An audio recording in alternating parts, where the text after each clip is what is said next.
কিশোর কিশোরী, তরুণ তরুণী, ছাত্রছাত্রী, নারী পুরুষ, নবীন প্রবীণ, আপনাদের সবাইকে আমার আন্তরিক সালাম ও অভিবাদন। আসসালামু আলাইকুম। আজ আপনাদের সামনে উপস্থিত হয়েছি এক অতি তাৎপর্যপূর্ণ, ঐতিহাসিক ও ভবিষ্যৎ নির্ধারক মুহূর্তে। আর মাত্র একদিন পরেই সারা দেশে অনুষ্ঠিত হবে ত্রয়োদশ জাতীয় সংসদ নির্বাচন এবং তার সাথে জুলাই জাতীয় সনদের উপর গণভোট। সারা জাতির বহু বছরের আকাঙ্ক্ষার দিন। আমি গভীর শ্রদ্ধা ও বিনম্রতার সঙ্গে স্মরণ করছি মহান মুক্তিযুদ্ধ ও জুলাই গণঅভ্যুত্থানের সকল শহীদকে, যাদের রক্তের বিনিময়ে আমরা বাংলাদেশ পেয়েছি এবং স্বৈরাচার বিরোধী দীর্ঘ লড়াই সংগ্রামের সাফল্যের পর আজ আবার গণতান্ত্রিক উত্তরণের যুগ সন্ধিক্ষণে দাঁড়িয়ে আছি। আপামর জনগণের, বিশেষ করে জুলাইয়ের যোদ্ধাদের আত্মত্যাগ ছাড়া এই নির্বাচন, এই গণভোট কোনোটিই সম্ভব হতো না। সমগ্র জাতি তাই তাদের কাছে চিরঋণী। প্রত্যেক জাতির জীবনে এমন কিছু দিন আসে যার তাৎপর্য থাকে সুদূর প্রসারী, যেদিন নির্ধারিত হয় রাষ্ট্রের ভবিষ্যৎ দিক নির্দেশনা, গণতন্ত্রের চরিত্র এবং স্থায়িত্ব ও আগামী প্রজন্মের ভাগ্য। আগামী পরশু ঠিক তেমনি একটা দিন, যেদিন দুটি ভোট অনুষ্ঠিত হতে যাচ্ছে। আমরা সবাই মিলে নতুন সরকার গঠনের নির্বাচন করব এবং পাশাপাশি গণভোটের মাধ্যমে আমাদের প্রাণপ্রিয় বাংলাদেশ রাষ্ট্রের ভবিষ্যৎ কাঠামো নির্ধারণ করব। ইতিমধ্যে আনুষ্ঠানিক নির্বাচনী প্রচার প্রচারণা শেষ হয়ে গেছে। এখন আমাদের সবার সিদ্ধান্ত নেওয়ার পালা। এই মুহূর্তে রাষ্ট্রের দায়িত্বপ্রাপ্ত একজন নাগরিক হিসেবে আপনাদের সঙ্গে কিছু গুরুত্বপূর্ণ কথা ভাগ করে নেওয়াকে আমি আমার নৈতিক ও সাংবিধানিক দায়িত্ব মনে করছি। প্রথমেই গভীর সন্তোষ ও কৃতজ্ঞতার সঙ্গে উল্লেখ করতে চাই, এবারের নির্বাচনকে ঘিরে সার্বিক প্রচার প্রচারণা পূর্ববর্তী যে কোনো নির্বাচনের তুলনায় উল্লেখযোগ্যভাবে শান্তিপূর্ণ হয়েছে। মত আদর্শের পার্থক্য থাকা সত্ত্বেও রাজনৈতিক দলগুলো সংযম দেখিয়েছে। প্রার্থীরা দায়িত্বশীল আচরণ করেছেন এবং সাধারণ মানুষ সচেতন থেকেছেন। এই পরিবেশ হঠাৎ করে তৈরি হয়নি। এটি আপনাদের সম্মিলিত প্রচেষ্টায় আমরা একটি আশাব্যঞ্জক পরিবেশে নির্বাচন অনুষ্ঠানের দ্বার প্রান্তে পৌঁছতে পেরেছি। তবে এই শান্তিপূর্ণ পরিবেশের মাঝেও আমাদের হৃদয়ে গভীর বেদনার ছায়া রয়েছে। নির্বাচনের তফসিল ঘোষণার পর এবং প্রচার প্রচারণাকালে সংঘটিত কয়েকটি সহিংস ঘটনায় আমরা কিছু মূল্যবান প্রাণ হারিয়েছি। এই সহিংসতা আমাদের জাতীয় বিবেককে নাড়িয়ে দিয়েছে। গণতন্ত্রের চর্চায় কোনো প্রাণ ঝরে যাওয়া কোনো সভ্য রাষ্ট্রের জন্যই গ্রহণযোগ্য নয়। প্রিয় দেশবাসী, এবারের নির্বাচনে 51টি দল প্রতিদ্বন্দ্বিতা করছে, যা এ যাবৎকালের যে কোনো নির্বাচনের মধ্যে সর্বাধিক সংখ্যক রাজনৈতিক দলের অংশগ্রহণ। স্বতন্ত্র সহ মোট প্রার্থীর সংখ্যা 2000-এরও বেশি। আগের জাতীয় নির্বাচনগুলোতে এর চেয়ে বেশি প্রার্থী প্রায় কখনোই দেখা যায়নি। প্রিয় দেশবাসী, এবারের নির্বাচন শুধু আরেকটি নিয়মিত নির্বাচন নয়, এটি একটি গণ অভ্যুত্থানের পর দেশের প্রথম জাতীয় নির্বাচন। দীর্ঘ সময় ধরে জমে থাকা ক্ষোভ, বৈষম্য, বঞ্চনা ও অবিচারের বিরুদ্ধে জনগণের যে জাগরণ আমরা দেখেছি, এই নির্বাচন তার সাংবিধানিক প্রকাশ। রাজপথের সেই দাবি আজ আপনাদের ব্যালটের মাধ্যমে উচ্চারিত হতে যাচ্ছে। তাই এই নির্বাচন বাংলাদেশের গণতান্ত্রিক যাত্রায় একটি ঐতিহাসিক মাইলফলক। এই নির্বাচনের মাধ্যমে আমরা শুধু জনপ্রতিনিধি নির্বাচন করছি না, একই সাথে আমরা সিদ্ধান্ত নিচ্ছি বাংলাদেশ কোন পথে এগোবে। আমরা কি একটা বৈষম্যহীন, ন্যায়ভিত্তিক ও জবাবদিহিমূলক রাষ্ট্র গড়তে পারবো, নাকি আবারও পুরনো ক্ষমতা কেন্দ্রিক ও অনিয়ন্ত্রিত বৃত্তে ফিরে যাব? এই প্রশ্নের উত্তর দেবে গণভোট। আমি সকল প্রতিদ্বন্দ্বী প্রার্থীর প্রতি আন্তরিক আহ্বান জানাই, নির্বাচনের ফলাফল যাই হোক না কেন, ব্যক্তিগত বা দলীয় স্বার্থের ঊর্ধ্বে উঠে প্রিয় দেশ বৃহত্তর স্বার্থকে প্রাধান্য দিন। কিশোর কিশোরী যেমন গণতন্ত্রের তরুণী, তেমনি ছাত্রছাত্রী, অবিচ্ছেদ্য নারী পুরুষ, নবীন নির্বাচনের পর সবাই মিলে আপনাদের নতুন সবাইকে আমার আন্তরিক সালাম ও অভিবাদনমূলক বাংলাদেশ। আসসালামু আলাইকুম। আজ আপনাদের সামনে উপস্থিত হয়েছে দেশবাসী এক অতি তাৎপর্যপূর্ণভাবে কথা বলতে চাই ঐতিহাসিক আমাদের তরুণ ভবিষ্যৎ নির্ধারক মুহূর্তে কিশোরী আপনারাই তরুণ তরুণী যারা 17 বছর ধরে নারী ভোটাধিকার থাকা সত্ত্বেও নবীন প্রবীণ ভোট দিতে পারেননি আপনাদের সবাইকে আমার আন্তরিক সালাম। যেখানে ভোটের মুখোশ ছিল, আসসালামু আলাইকুম। আজ আপনাদের সামনে উপস্থিত হয়েছি এক অতি তাৎপর্যপূর্ণ ঐতিহাসিক ও ভবিষ্যৎ নির্ধারক মুহূর্তে। আর মাত্র একদিন পরেই সারা দেশে অনুষ্ঠিত হবে ত্রয়োদশ জাতীয় সংসদ নির্বাচন এবং তার সাথে জুলাই জাতীয় সনদের উপর গণভোট। সারা জাতির বহু বছরের আকাঙ্ক্ষার দিন। আমি গভীর শ্রদ্ধা ও বিনম্রতার সঙ্গে স্মরণ করছি মহান মুক্তিযুদ্ধ ও জুলাই গণঅভ্যুত্থানের সকল শহীদকে, যাদের রক্তের বিনিময়ে আমরা বাংলাদেশ পেয়েছি এবং স্বৈরাচার বিরোধী দীর্ঘ লড়াই সংগ্রামের সাফল্যের পর আজ আবার গণতান্ত্রিক উত্তরণের যুগ সন্ধিক্ষণে দাঁড়িয়ে আছি। আপামর জনগণের, বিশেষ করে জুলাইয়ের যোদ্ধাদের আত্মত্যাগ ছাড়া এই নির্বাচন, এই গণভোট কোনোটিই সম্ভব হতো না। সমগ্র জাতি তাই তাদের কাছে চিরঋণী। প্রত্যেক জাতির জীবনে এমন কিছু দিন আসে যার তাৎপর্য থাকে সুদূর প্রসারী, যেদিন নির্ধারিত হয় রাষ্ট্রের ভবিষ্যৎ দিক নির্দেশনা, গণতন্ত্রের চরিত্র এবং স্থায়িত্ব ও আগামী প্রজন্মের ভাগ্য। আগামী পরশু ঠিক তেমনি একটা দিন, যেদিন দুটি ভোট অনুষ্ঠিত হতে যাচ্ছে। আমরা সবাই মিলে নতুন সরকার গঠনের নির্বাচন করব এবং পাশাপাশি গণভোটের মাধ্যমে আমাদের প্রাণপ্রিয় বাংলাদেশ রাষ্ট্রের ভবিষ্যৎ কাঠামো নির্ধারণ করব। ইতিমধ্যে আনুষ্ঠানিক নির্বাচনী প্রচার প্রচারণা শেষ হয়ে গেছে। এখন আমাদের সবার সিদ্ধান্ত নেওয়ার পালা। এই মুহূর্তে রাষ্ট্রের দায়িত্বপ্রাপ্ত একজন নাগরিক হিসেবে আপনাদের সঙ্গে কিছু গুরুত্বপূর্ণ কথা ভাগ করে দেওয়াকে আমি আমার নৈতিক ও সাংবিধানিক দায়িত্ব মনে করছি। প্রথমেই গভীর সন্তোষ ও কৃতজ্ঞতার সঙ্গে উল্লেখ করতে চাই, এবারের নির্বাচনকে ঘিরে সার্বিক প্রচার প্রচারণা পূর্ববর্তী যে কোনো নির্বাচনের তুলনায় উল্লেখযোগ্যভাবে শান্তিপূর্ণ হয়েছে। মত আদর্শের পার্থক্য থাকা সত্ত্বেও রাজনৈতিক দলগুলো সংযম দেখিয়েছে, প্রার্থীরা দায়িত্বশীল আচরণ করেছেন এবং সাধারণ মানুষ সচেতন থেকেছেন। এই পরিবেশ হঠাৎ করে তৈরি হয়নি, এটি আপনাদের সম্মিলিত প্রচেষ্টায় আমরা একটি আশাব্যঞ্জক পরিবেশে নির্বাচন অনুষ্ঠানের দ্বার প্রান্তে পৌঁছতে পেরেছি। তবে এই শান্তিপূর্ণ পরিবেশের মাঝেও আমাদের হৃদয়ে গভীর বেদনার ছায়া রয়েছে। নির্বাচনের তফসিল ঘোষণার পর এবং প্রচার প্রচারণাকালে সংঘটিত কয়েকটি সহিংস ঘটনায় আমরা কিছু মূল্যবান প্রাণ হারিয়েছি। এই সহিংসতা আমাদের জাতীয় বিবেককে নাড়িয়ে দিয়েছে। গণতন্ত্রের চর্চায় কোনো প্রাণ ঝরে যাওয়া কোনো সভ্য রাষ্ট্রের জন্যই গ্রহণযোগ্য নয়। প্রিয় দেশবাসী, এবারের নির্বাচনে 51টি দল প্রতিদ্বন্দ্বিতা করছে, যা এ যাবৎকালের যে কোনো নির্বাচনের মধ্যে সর্বাধিক সংখ্যক রাজনৈতিক দলের অংশগ্রহণ। স্বতন্ত্র সহ মোট প্রার্থীর সংখ্যা 2000-এরও বেশি। আগের জাতীয় নির্বাচনগুলোতে এর চেয়ে বেশি প্রার্থী প্রায় কখনোই দেখা যায়নি। প্রিয় দেশবাসী, এবারের নির্বাচন শুধু আরেকটি নিয়মিত নির্বাচন নয়, এটি একটি গণ অভ্যুত্থানের পর দেশের প্রথম জাতীয় নির্বাচন।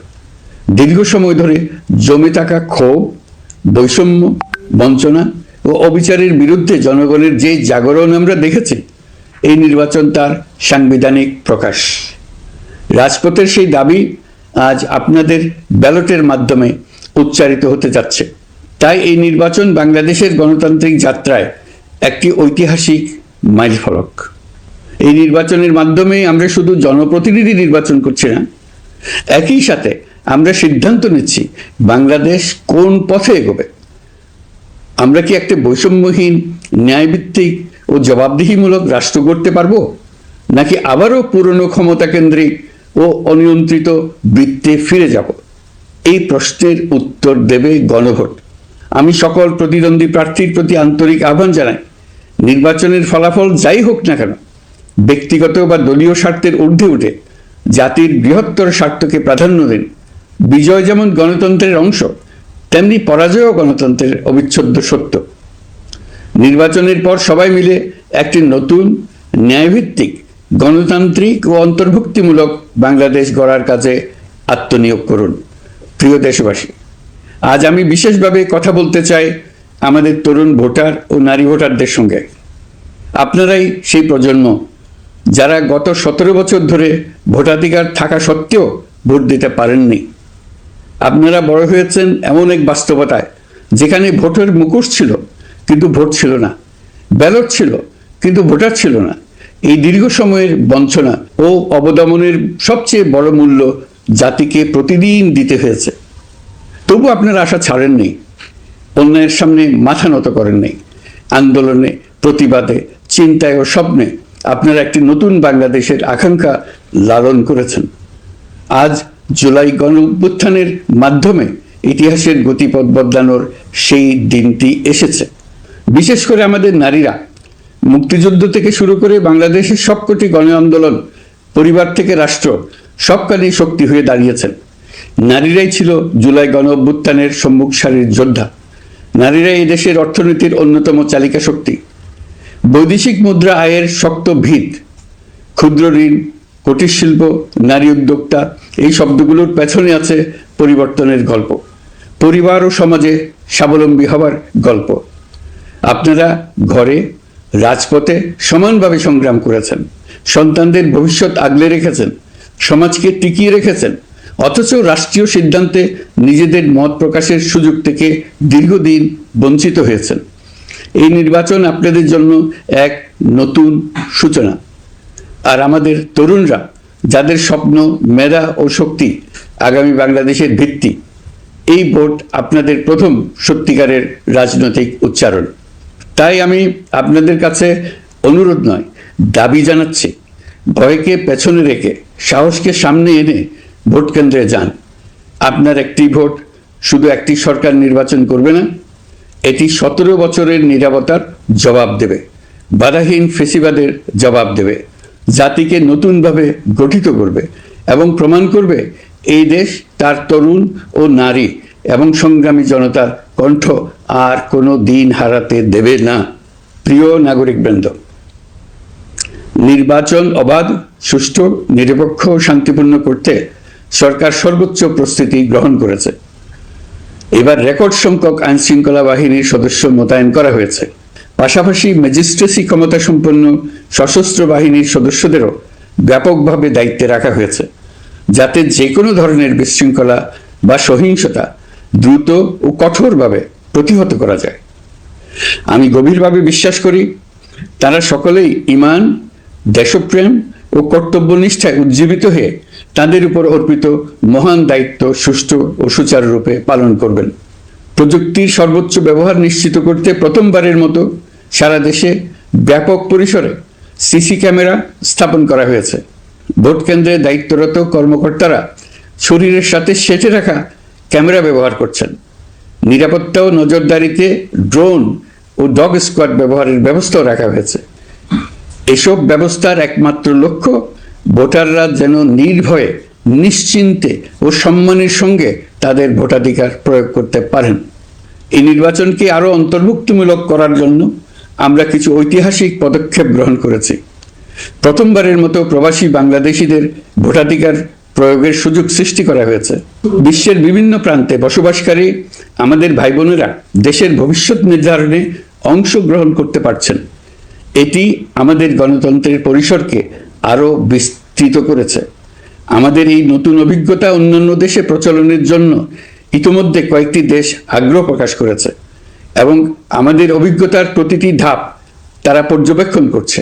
একই সঙ্গে দেশে অবস্থানরত সরকারি কাজে নিয়োজিত ব্যক্তি, আইনশৃঙ্খলা বাহিনীর সদস্য এবং আইনি হেফাজতে বা কারাগারে থাকা যোগ্য নাগরিকদের জন্য পোস্টাল ব্যালটের মাধ্যমে ভোট প্রদানের সুযোগ দেওয়া হয়েছে।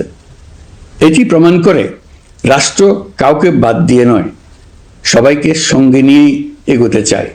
ভোটাধিকার কারো দয়া নয়, এটা আমাদের সংবিধান প্রদত্ত মৌলিক অধিকার। এই অধিকার প্রয়োগের মাধ্যমেই আমরা ঠিক করি আমাদের ভবিষ্যৎ কোন পথে যাবে। একটি অবাধ ও সুষ্ঠু অংশগ্রহণমূলক নির্বাচন নিশ্চিত করা শুধু সরকারের দায়িত্ব নয়, এটি রাষ্ট্রের প্রতিটি নাগরিকের দায়িত্ব। রাজনৈতিক দলগুলোর প্রতি আমি অত্যন্ত স্পষ্টভাবে বলতে চাই, আপনারা দলের কেন্দ্র থেকে তৃণমূল পর্যন্ত সর্বস্তরের নেতাকর্মীদের দ্ব্যর্থহীনভাবে নির্দেশ দিন যেন কেউ কোনো ধরনের বিশৃঙ্খলা, সহিংসতা, ভয়ভীতি প্রদর্শন, কেন্দ্র দখল, ভোটে প্রভাব বিস্তার করা কিংবা উস্কানিমূলক কর্মকাণ্ডে জড়িত না হয়। কেউ যেন সোশ্যাল মিডিয়াতে বা অন্য কোনোভাবে গুজব না ছড়ায়। রাষ্ট্র কোনোভাবেই এই ধরনের আচরণ সহ্য করবে না। ইতিহাস আমাদের শিক্ষা দেয়, একটি ত্রুটিপূর্ণ, প্রশ্নবিদ্ধ বা সহিংসতাপূর্ণ নির্বাচন শেষ পর্যন্ত কারো জন্যই মঙ্গল বয়ে আনে না, বরং দেশের সর্বনাশ ডেকে আনে। যারা জনগণের মতামত উপেক্ষা করে শক্তি ও অনিয়মের মাধ্যমে ক্ষমতায় থাকতে চেয়েছে, তারা সবাই শেষ পর্যন্ত জনগণের আদালতে কঠিন জবাবদিহিতার মুখোমুখি হয়েছে। প্রিয় দেশবাসী, নির্বাচনী প্রক্রিয়া শুরু হওয়ার পর থেকেই আমরা লক্ষ্য করছি একটি চিহ্নিত মহল পরিকল্পিতভাবে গুজব ও অপতথ্য ছড়িয়ে নাগরিকদের মনে সন্দেহ, ভয় ও বিভ্রান্তি সৃষ্টি করার চেষ্টা করছে। তাদের উদ্দেশ্য একটাই, নির্বাচনের শান্তিপূর্ণ পরিবেশ নষ্ট করা, জনগণের আস্থাকে দুর্বল করা। আমি আপনাদেরকে অনুরোধ করছি, সতর্ক থাকুন, দায়িত্বশীল থাকুন, যাচাই না করে কোনো তথ্য শেয়ার করবেন না। গুজবের বিরুদ্ধে সবচেয়ে বড় অস্ত্র হলো সচেতনতা ও সত্য। নির্বাচন নিয়ে যারা বিগত মাসগুলোতে উদ্দেশ্যমূলকভাবে সংশয়, সন্দেহ সৃষ্টি করেছিল, তারা সম্পূর্ণভাবে ভুল প্রমাণিত হয়েছে। জনগণকে বিভ্রান্ত করতে তারা চূড়ান্তভাবে ব্যর্থ হয়েছে। আপনারা সকল প্রকার অপপ্রচার থেকে নিজেদের মুক্ত রাখুন। তথ্য যাচাইয়ের জন্য সরকারের সঙ্গে সার্বক্ষণিক যোগাযোগ রাখুন। নির্বাচন বন্ধু হটলাইন 333 এতে ফোন করে সঠিক খবর জেনে নিন। এখন নতুন করে অপপ্রচার চালানো হচ্ছে যে বর্তমান অন্তর্বর্তী সরকার নাকি নির্বাচিত জনপ্রতিনিধিদের কাছে দায়িত্ব হস্তান্তর করবে না। এটা সম্পূর্ণ ভিত্তিহীন ও পরিকল্পিত অপপ্রচার, যার একমাত্র উদ্দেশ্য হলো আমাদের গণতান্ত্রিক উত্তরণে বিঘ্ন সৃষ্টি করা। আপনারা নিশ্চিত থাকুন, নির্বাচনে বিজয়ী জনপ্রতিনিধিদের কাছে দ্রুততম সময়ে ক্ষমতা হস্তান্তর করে অন্তর্বর্তীকালীন সরকার তার দায়িত্ব সমাপ্ত করবে। প্রিয় দেশবাসী, আমরা একটি ঐতিহাসিক নির্বাচন থেকে মাত্র কয়েক ঘন্টা দূরে। 24-এর গণঅভ্যুত্থান আমাদের এই সুযোগ এনে দিয়েছে। যখন আমরা ভেবেছিলাম আরেকটি প্রহসনের নির্বাচনের জন্য আমাদেরকে অপেক্ষা করতে হবে আরো 5 বছর, তখনই আমাদের সন্তানরা হুঙ্কার দিয়ে ভেঙে ফেলেছে গোলামের জঞ্জির। সহস্রাধিক প্রাণের বিনিময়ে আজকের এই দিনটি আমরা পেয়েছি। অভ্যুত্থানের দিনগুলো এখনো আমাদের স্মৃতিতে টাটকা। দেয়ালের লিখনগুলো এখনো সারা দেশের দেয়ালে দেয়ালে জলজল করছে। দেয়ালে দেয়ালে স্কুল, কলেজ, মাদ্রাসা, বিশ্ববিদ্যালয়ের শিক্ষার্থীরা গ্রাফিতির মাধ্যমে লিখেছিল তাদের মনের কথাগুলো। সেখানে তারা বলেছে পরিবর্তনের কথা, সংস্কারের কথা। জুলাই সনদ কোনো দলের একক ইশতেহার নয়।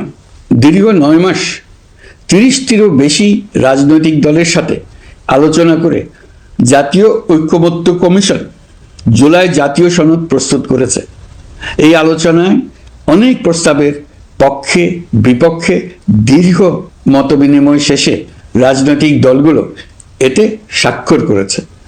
এই সনদ জাতির ভবিষ্যৎ পথ চলার এক ঐতিহাসিক দলিল, গণঅভ্যুত্থানের চেতনা, জনগণের দীর্ঘদিনের আকাঙ্ক্ষা এবং ভবিষ্যৎ রাষ্ট্র ব্যবস্থার একটি সুস্পষ্ট দিক নির্দেশনা।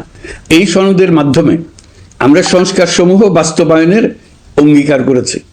তবে রাজনৈতিক স্থিতিশীলতা, বিশ্বাসযোগ্য ও অংশগ্রহণমূলক নির্বাচন, শাসন ব্যবস্থায় জবাবদিহিতা, অর্থনৈতিক পুনর্গঠন এবং সমাজে সম অধিকার নিশ্চিতকরণ, এসবের সফল বাস্তবায়ন এককভাবে রাষ্ট্রযন্ত্রের মাধ্যমে সম্ভব নয়। এর জন্য সবচেয়ে বেশি প্রয়োজন জনগণের সক্রিয় অংশগ্রহণ ও মতামত। কারণ একটি জাতীয় রূপান্তর কখনোই একক সিদ্ধান্তে বা একক শাসনের মাধ্যমে টেকসই হয় না। জনগণই রাষ্ট্রের প্রকৃত শক্তি। পরিবর্তনের চূড়ান্ত বৈধতা আসে জনগণের সম্মতি থেকেই। তাই দেশের ভবিষ্যৎ দিক নির্দেশনা নির্ধারণে জনগণকে সরাসরি সিদ্ধান্ত গ্রহণের সুযোগ দেওয়াই হলো গণতান্ত্রিক পথের মূল ভিত্তি। এই লক্ষ্যেই আমরা গণভোটের আয়োজন করেছি, যাতে দেশের ভবিষ্যৎ সংস্কার দিশা নির্ধারণে জনগণ সরাসরি নিজেদের মত প্রকাশ করতে পারেন। এই গণভোট বাংলাদেশের ইতিহাসে একটি নতুন মাইলফলক হয়ে থাকবে। এখানে আপনার প্রতিটি ভোট আগামী দিনের রাষ্ট্র ব্যবস্থার ভিত্তি রচনা করবে। এর প্রভাব থাকবে বহু প্রজন্ম জুড়ে। এই ভোটের মাধ্যমেই আপনারা জানিয়ে দেবেন আপনারা জুলাই সনদের প্রস্তাবিত সংস্কার কাঠামোকে এগিয়ে নিতে চান কিনা। আপনাদের সিদ্ধান্তে নির্ধারণ করবে রাষ্ট্র কোন পথে অগ্রসর হবে, শাসন ব্যবস্থা কোন কাঠামোয় গড়ে উঠবে এবং একটি নতুন বাংলাদেশ কিভাবে তার গণতান্ত্রিক ও মানবিক রূপ লাভ করবে। এই গণভোটে আপনার একটি ভোট শুধু একটি কাগজে দেওয়া সিল নয়, এটি আপনার সন্তানের ভবিষ্যৎ, আপনার পরিবারের নিরাপত্তা এবং দেশের আগামী দিনের দিক নির্দেশনা নির্ধারণ করবে। আজ আপনি যে সিদ্ধান্ত নেবেন তার প্রভাব পড়বে শিক্ষা, কর্মসংস্থান, ন্যায় বিচার, গণতন্ত্র এবং রাষ্ট্র পরিচালনার প্রতিটি স্তরে। এটি এমন একটি মুহূর্ত যেখানে নাগরিক হিসেবে আপনার দায়িত্ব ও অধিকার এক বিন্দুতে এসে মিলিত হয়েছে। আমি তাই আপনাদের সবাইকে এই গণভোটে সক্রিয়ভাবে অংশগ্রহণ করার জন্য আহ্বান জানাচ্ছি। অবশ্যই ভোট দেন, নিজের ভবিষ্যৎ নিজে নিশ্চিত করুন। আসুন আমরা সবাই মিলে দায়িত্বশীলতা, সচেতনতা ও শান্তিপূর্ণ অংশগ্রহণের মাধ্যমে এই ঐতিহাসিক মুহূর্তকে সফল করে তুলি। ভয় নয়, আশা নিয়ে, উদাসীনতা নয়, দায়িত্ববোধ নিয়ে, বিভক্তি নয়, ঐক্যের শক্তি নিয়ে আমরা ভোট কেন্দ্রে যাব। একটি অবাধ, সুষ্ঠু ও বিশ্বাসযোগ্য গণভোটের মাধ্যমে আমরা প্রমাণ করব বাংলাদেশের জনগণ নিজেদের ভবিষ্যৎ নিজেরাই নির্ধারণ করতে জানে। আপনার ভোটে রচিত হবে গৌরবময় আগামী বাংলাদেশের ইতিহাস। প্রিয় দেশবাসী, নির্বাচন হয়ে গেলে নির্বাচিত সরকার দ্রুত দায়িত্ব গ্রহণ করবে। তার সঙ্গে শেষ হবে অন্তর্বর্তী সরকারের দায়িত্ব। আমরা অত্যন্ত আনন্দের সঙ্গে এবং গৌরবের সঙ্গে নবনির্বাচিত সরকারের কাছে দায়িত্ব অর্পণ করে তাদের সর্বাঙ্গীন সাফল্য কামনা করে বিদায় নিয়ে নিজ নিজ কাজে ফিরে যাব। আমরা এই শুভ মুহূর্তের জন্য অধীর আগ্রহে অপেক্ষা করছি। প্রিয় দেশবাসী, আপনারা দলে দলে সপরিবারে উৎসবমুখর পরিবেশে ভোট কেন্দ্রে উপস্থিত হয়ে দ্বিধাহীন চিত্তে আপনার ভোটাধিকার প্রয়োগ করুন। আপনার মূল্যবান ভোট দিয়ে নতুন বাংলাদেশ গড়ার দরজা খুলে দিন। দেশের চাবি আপনার হাতে, সেই চাবিটি সঠিকভাবে ব্যবহার করুন। আল্লাহ আমাদের সঠিক পথে পরিচালিত করুন। এবারের ভোটের দিন হোক নতুন বাংলাদেশের জন্মদিন। আল্লাহ আমাদের তৌফিক দেন। প্রিয় দেশবাসী, আসুন উৎসবমুখর নির্বাচন বাস্তবে রূপায়িত করে এই দিনটিকে ইতিহাসের স্মরণীয় দিন হিসেবে প্রতিষ্ঠিত করে রাখি। সবাই